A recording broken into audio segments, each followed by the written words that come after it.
안녕하세요. 복지만 챙겨도 먹고 사는데 걱정 없는 세상을 만드는 부자 아빠 100억입니다.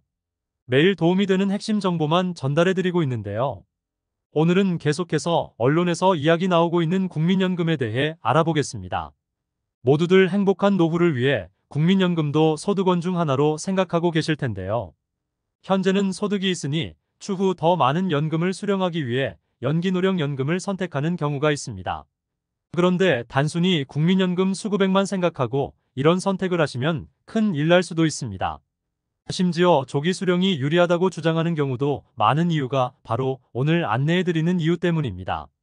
많은 분들께서도 이미 알고 계실 수 있겠으나 오늘 영상을 통하여 다시 한번 숙지하셔서 행복한 노후를 설계하는데 도움이 되셨으면 좋겠습니다. 무엇인지 자세히 알려드리겠습니다. 본격적으로 알아보기에 앞서 좋아요 한 번씩만 부탁드립니다. 구독과 좋아요는 영상을 제작하는데 큰 힘이 됩니다. 국민연금 수령기간을 5년 늦추면 36%나 더 받을 수 있다고 노령연금 늘리는 팁으로 소개되고 있습니다. 심지어 국민연금을 제때 받지 않고 뒤로 미룰수록 더 이득이라고 합니다. 단편적인 부분만 보면 맞습니다. 5년 늦게 받으면 정상 수령 시보다 36%나 더 받게 되고 물가 상승률이 반영되는 기본값이 커지기 때문에 약 10년 이상만 수령하게 되면 정상 수령의 연금액을 추월하게 됩니다. 65세부터 정상연금 수령자가 70세부터 연금을 수령한다면 80세 정도부터 정상 수령 금액을 따라잡는다는 이야기입니다. 심지어 노후 연금을 더 받기 위해서 60세가 넘어서도 국민연금에 가입하는 임의 계속 가입자 또한 최근 5년간 2배가량 증가하였습니다. 현재 매달 국민연금으로 250만원가량을 수령하는 60대 남성의 경우도 정년 퇴직 후 연금 수령 시기를 5년 연기하여 그 금액을 늘렸다는 인터뷰가 나오기도 했습니다. 40대에서 50대의 경우 65세부터 연금을 수령하게 되는데 60대까지는 버티다가 70세부터 수령하는 방식으로 연기하는 것이 유리하겠다는 단순한 계산이 나오기도 합니다. 그래서 100세 시대를 살아야 하는 40대와 50대에겐 합리적인 선택으로 보여집니다.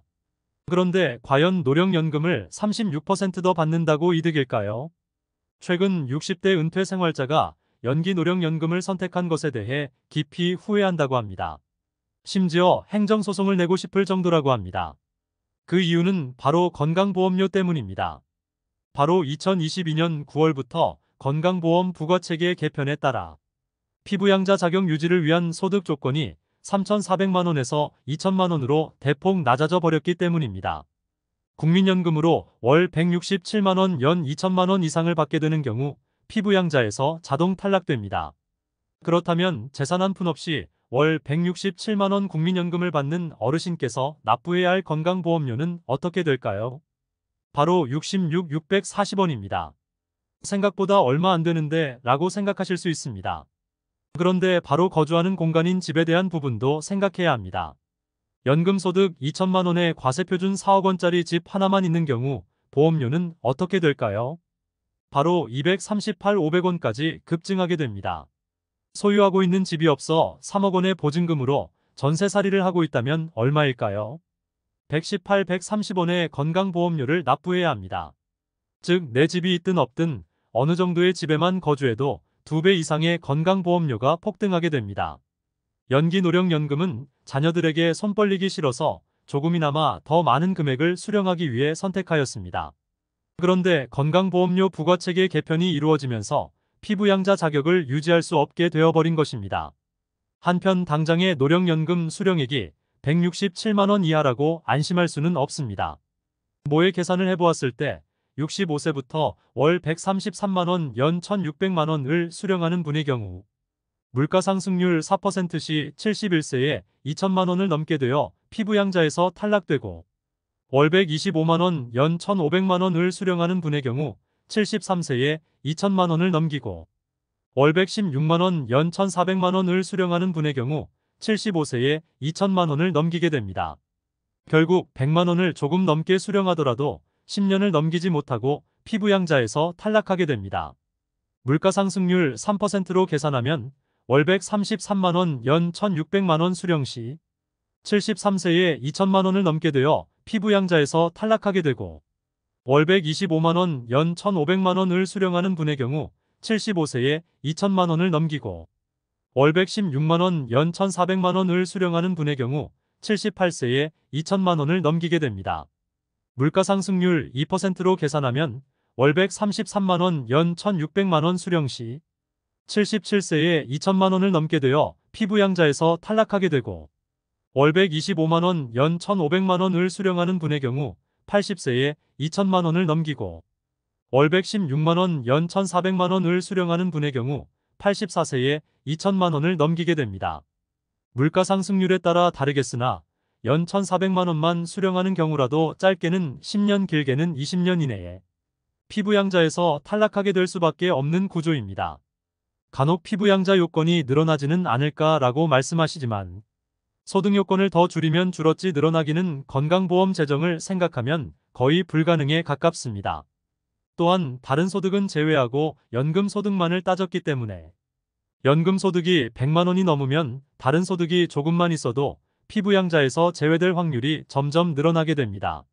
개인적으로는 노령연금이 100만원 이하라면 물가 상승률을 감안하더라도 90세 이상까지도 피부양자 자격을 유지할 수 있으므로 재산 과표가 9억 원이 넘지 않고 다른 소득이 없는 분은 조기 수령까지도 고려해서 100만원 이하로 수령하는 것이 더 이득일 확률이 매우 높습니다.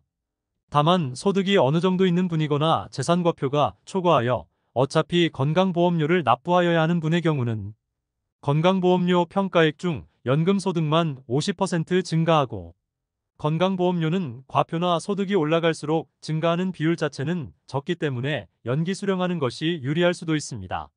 물론 건강보험은 나이를 먹으면 먹을수록 병원 가는 일이 잦아질 것이므로 없어서는 안 될 우리의 자랑스럽고 꼭 필요한 사회보장제도임에 틀림없습니다. 하지만 이렇게 피부양자에서 탈락되어 건강보험료 납부하는 사례도 생기는데 단순히 국민연금만 생각하여 연기해서 수령하면 손해보는 분이 분명히 생길 것입니다. 반드시 필요한 제도를 유지는 해야겠지만 최대한 납부는 피할 수 있으면 피하는 것이 개인에게는 좋을 것입니다. 물론 건강보험료가 걱정이라면 어차피 자녀에게 상속될 텐데 미리 증여하여 건보료를 낮출 수 있습니다. 그런데 증여하면 증여세 및 증여취득세를 수백에서 수천만 원을 내야 하고 명의를 넘긴다 한들 연금소득은 앞으로 물가상승률만큼 늘어나기 때문에 납부해야 할 건강보험료는 증가하는 연금소득액에 비례해서 늘어나고 건강보험료율 자체도 매년 증가하기 때문에 실제로 수령하게 되는 국민연금액은 점점 줄어들게 됩니다. 연기노령연금을 선택할 때는 단순 연금액뿐만 아니라 장기적인 득실도 따져보아야 합니다.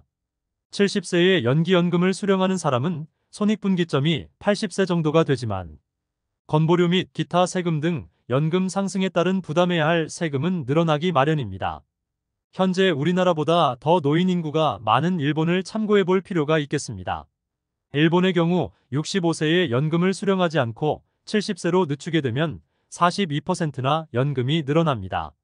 심지어 75세까지 늦출 수 있어 최대 84%까지 연금 액수를 증가시킬 수 있습니다. 그런데 연기연금을 신청하는 노인의 비율은 채 1% 남짓밖에 되지 않습니다.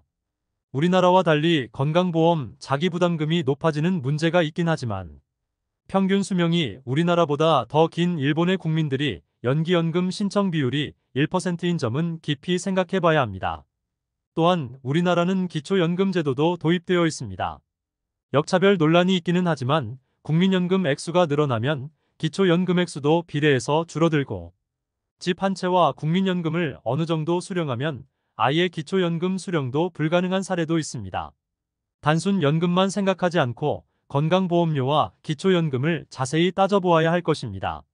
오늘은 노령연금 수령액 증가에 따른 건강보험료 부담 비율 증가로 실제 이득되는 부분이 없다는 맹점을 안내해드렸습니다. 또한 국민연금 수령에 따라 가장 많은 불만이 나오는 부분인 건강보험료와 연관지어 노령연금을 설명드렸습니다.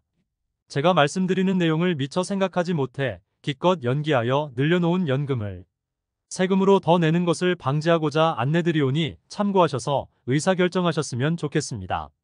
다음 영상에서는 생활에 필요한 더 다양한 복지 혜택 및 정보를 소개해드리겠습니다. 끝까지 시청해주셔서 감사합니다. 오늘 영상이 마음에 드셨다면 좋아요 부탁드립니다. 구독 알람 설정을 해주시면 도움되는 정보를 매일 접하실 수 있습니다. 내일 또 뵙겠습니다. 감사합니다.